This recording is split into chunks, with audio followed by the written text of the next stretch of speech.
Hi, welcome back to Lightworker Training. My name is Tatiana, and today we're going to get into discernment. So, this is a key part of our intuitive practice, right?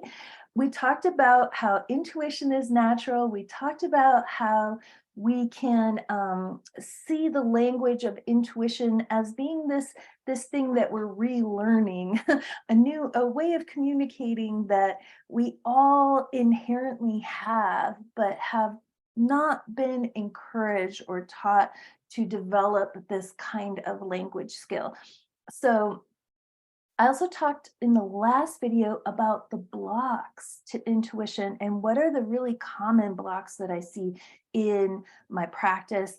Um, and then today we're going to get into discernment because um, this is really key. So we talked about this communication that's happening through our intuitive faculties, and we have to be able to discern where these messages are coming from.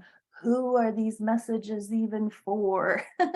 Should we even be paying attention to this or that or whatever information we're receiving, right? So it's not enough to be a clear channel. It's not enough to receive the messages. We have to then go into that active discernment phase, right? So let's talk about it. Discernment. It starts within. So I talked about this with, you are the teacher. Intuition means inner teacher. And you really have to start with knowing yourself, right? And knowing when you're hearing voices or when you're perceiving thoughts within your mind, are those the thoughts of your true self? Is that your heart speaking? Is that some wounded part of self? Basically, is it some freaking entity up in your space? Because that happens, or you picking up on other people's thoughts, right? But it starts with this really, really basic of knowing the difference between you and all this other stuff out there, the difference between your true self and your false self. Um, and and I talked about this in the video. I think it's called Your True Self or Recognizing Your True Self, right? So if you don't know what I'm talking about, go back and listen to that video. Um, so you really have to know yourself. You have to know the energy of your true self to know when your true self is speaking to you, right? So one really fast way of being able to sort the energy immediately is it aligned with love or fear? Is the energy of the message, the intuitive information that you're receiving, is it one that feels loving or feels fearful? So that'll start to tip you off immediately. Who's who's talking here? How does it make you feel? Because even things that are hard to look at, if it's coming from your true self, higher self, it's good quality into and helpful intuitive information, even if it's information that's maybe hard to receive. It's not going to have a big fear charge. The message itself is not going to have a lot of energy of fear or shame or um, kind of these more triggering types of messages, right? So it's something to pay attention to. I talk about this a lot in like the split mind and things like that. So go back and look at the alignment piece and the I think I talk about it way at the beginning in the intro and the principles and things like that. So when you're if you don't catch it right away, you're bound to catch it at the result level. right? So if you don't catch whether or not you're acting on intuition that is from your true self or your false self, say you don't catch that it's some false self chitter chatter, right? And you think that's your real guidance and your real intuition, and then you act on it, then you see the result. So the results will show you. And this is really, really, really key. You have to act and see the results. Don't start with like something super high stakes right away, please. Ask me how I know. Do as I say, not as I did.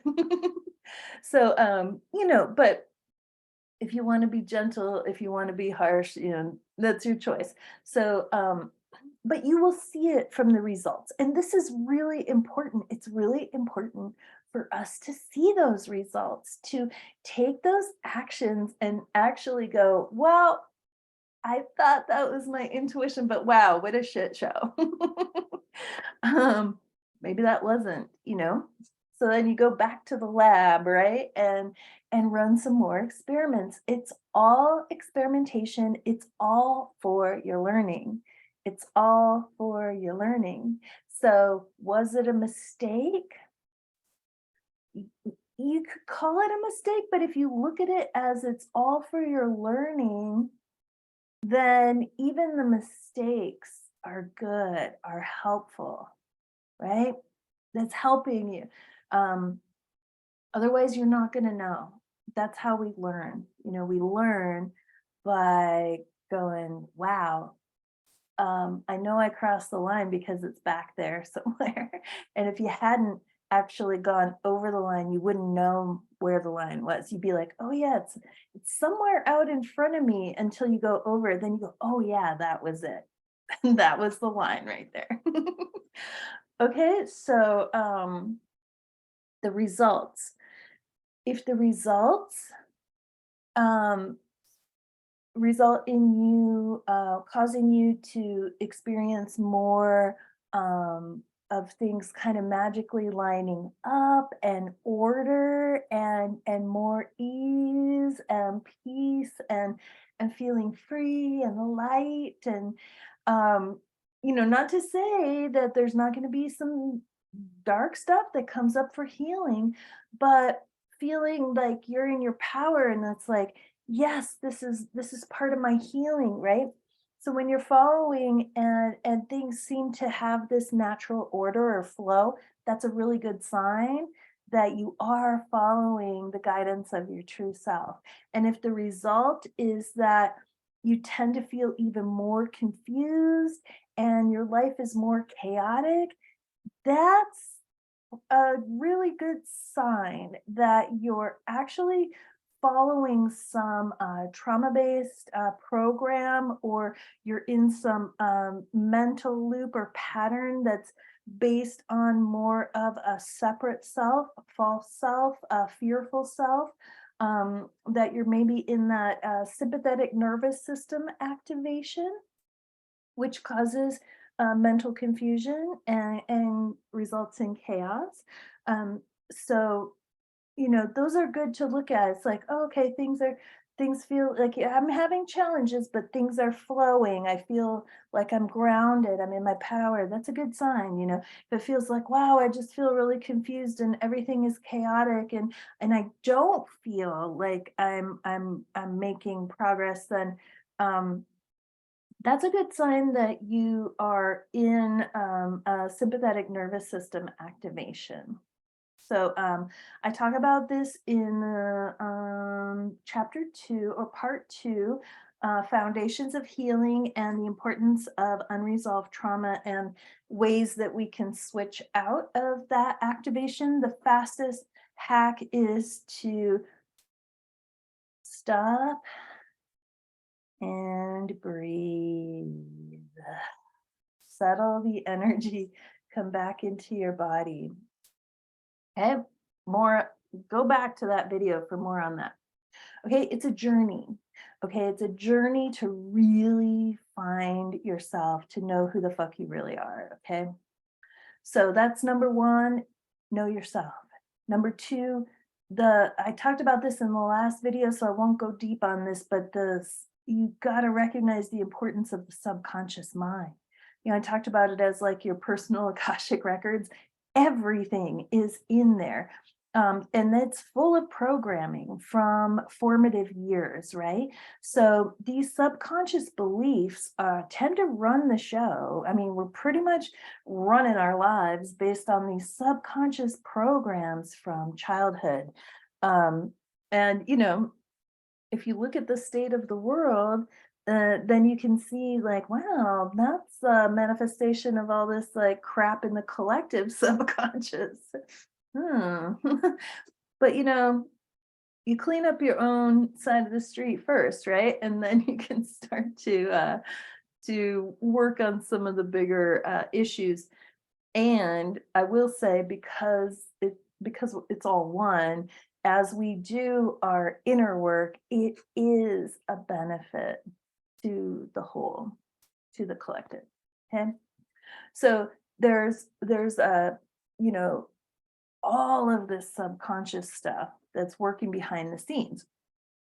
We need to consciously apply our will to access and work the subconscious level. So even though the conscious part of the mind is a small percentage compared to the behemoth of the subconscious, that conscious part can direct through the conscious will the subconscious and can affect the subconscious. We can clear the old programs, we can reprogram ourselves. Okay, so we need to work on that. If you don't clear out all the mental clutter of all your beliefs, then your intuition, it's so limited. It's so limited. You can still access it, but it's going to put a giant limitation on what you're able to perceive. So, I mean, think about it. If you have a belief that intuition isn't natural, like I talked about in Intuition is Natural, if you think it's only this weird psychic person on the TV show can do that, can talk to the ghosts, not me. Well, then you're not going to be able to talk to the ghost then, are you? Because you've already decided that that's not happening, right? I'm not saying you want to talk to ghosts, but whatever. You get what I'm saying. Okay? You have to know your true self, and you have to appreciate that there's a lot of subconscious programming in there. But you can hack the subconscious. Okay? Now, number 3 is the one I really want to talk about. And that is the importance of questioning. We have to question. And this is something that, we're going to hit up against our programming because we're not programmed, we're not taught to ask questions. We're taught to know the answers to the questions.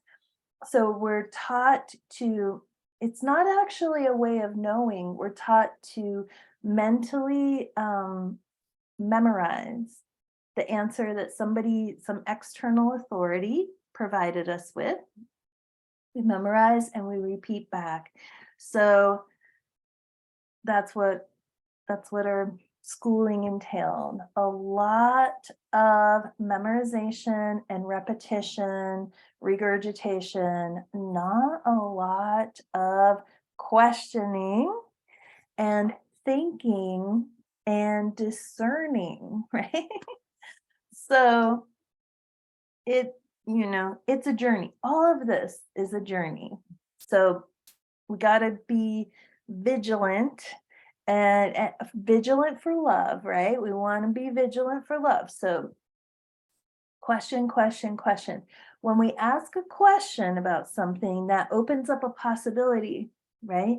So when we have a belief and we say, oh, only special people talk to ghosts, then we are blocking a possibility, right? With that statement or conclusion. Hold on a sec. Air quality has been real bad lately. Okay, so we want to be in the question, right? What's the energy of a real question? The energy is wonder, curiosity. Wow, like this, like, wow, what is that? Whoa, it feels very childlike, and it's something that is almost immediately smushed by our process of indoctrination in the school system. Okay, so it's an art to learn how to ask questions and discern the answers and the information that you get. But this is key: question everything. When I ask a question, wow, what would it be like to talk to ghosts? That opens up this whole energy where now the field of creation, the universe, my higher self, my subconscious mind can start providing me with the information of how you talk to ghosts or whatever. I'm using talk to ghosts. You can, with anything, with anything. Uh-huh. Okay, so question equals possibility. A possibility that might be beyond what you thought or what you believed. There's infinite possibilities out there. So when you ask a question, it brings up all of this energy. Woo, all this energy comes up, right? And then you get to investigate this energy and ask more questions about it, and put on your little psychic detective hat and use your discernment to tell what's going on with that energy, right? And ask questions about the things that come up. So I talk about this in the video, You Don't Have to Believe Me, I think it's called, or Don't Believe Me, something like that. So you don't have to believe anything that I say, anything I'm saying. You don't have to believe it. You can simply ask a question about it. Notice, what you're feeling in the energy, what you're seeing. We talked about this in the language of intuition. There are all different kinds of ways that our intuition is communicating to us. Right? Okay. So I think that I don't need to say anything more about that. I'm just kind of setting you up with some basic frameworks of things to start um, tuning into as you're employing your discernment. And then I'm going to, in future videos, give you really specific tools that you can start, but you have to know this. You have to know these principles of discernment in order to employ it, right? So here's some things you can tune into as far as like applied discernment before I get into specific techniques. So some things to notice is when you're getting messages, right? I talked about, what's the vibe, you know? One of the things you can tune into is the message, does it feel clear and grounded and simple? Or is it like this really long, convoluted chitter chatter, back and forth? That's a really good indication. The truth, when the truth comes through, it tends to be very calm, grounded. Um, yeah, it could even sometimes be a little bit of a louder message, but it tends to be a little quieter because it's very calm. There's a lot of louder voices that tend to drown it out, but it tends to be very calm and clear and simple. It's so simple. The truth is simple. yes, there are, infinite manifestations of this simplicity that appear to have this really complex thing going on, but at the core, the truth is simple. So if you are getting these kinds of hearing these messages or seeing these things that are really complex and really just out there and wow, and it just, you're going out to you're going out to outer space or you're like, or you're getting like, whoa, all these crazy downloads, and it's really complicated, or there's a lot of dialogue around it, or a lot of kind of chaotic feeling. I mean, whatever, you can have feelings about it. But the more convoluted, the more like wild or out there or kind of what's the word? Just complicated, then the more likely it is that that's not your true guidance. Anything that's like trying to kind of justify or explain something, like there's a lot of explanation, I'm gonna say that's that's a false self energy. That's not a true self energy. True, I mean, have you ever heard that saying, be still and know that I am God, right? That's kind of how the truth is. It's like this very still, calm, quieter voice that's not going to yell over the top, because your true self knows that you have all of eternity to figure this out. You have all of eternity to be in your delusional false self.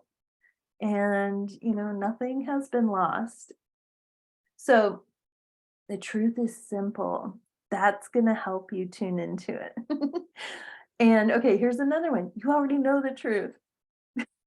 You already know the truth.